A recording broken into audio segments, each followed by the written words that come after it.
Trump, après Maduro. Quel front stratégique pour Washington?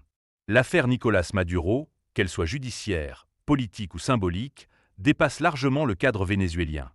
Elle s'inscrit dans une recomposition plus large de la posture américaine sous l'ère Donald Trump, marquée par une diplomatie transactionnelle, une lecture frontale des rapports de force et un recentrage assumé sur les intérêts stratégiques des États-Unis.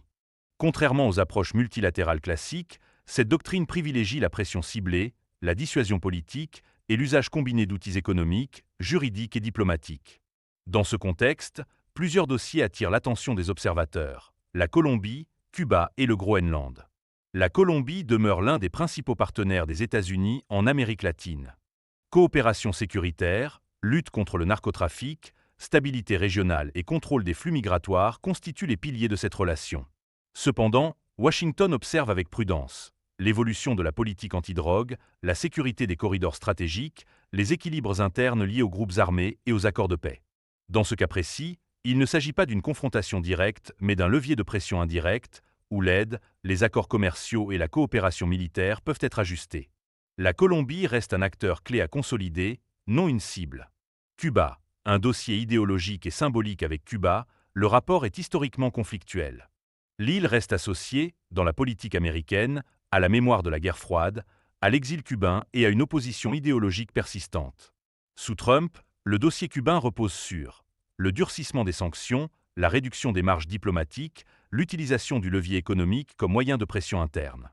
Cuba ne représente pas une menace militaire directe, mais demeure un outil politique interne aux États-Unis et un symbole régional.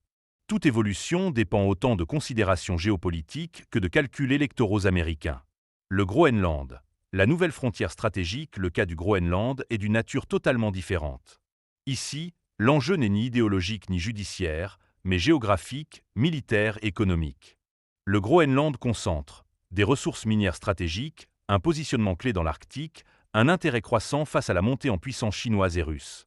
Les déclarations passées de Trump sur l'intérêt américain pour le territoire ont révélé une lecture brute de la géopolitique.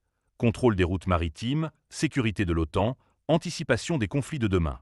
Le Groenland incarne une géopolitique de projection, tournée vers le long terme. Une logique commune.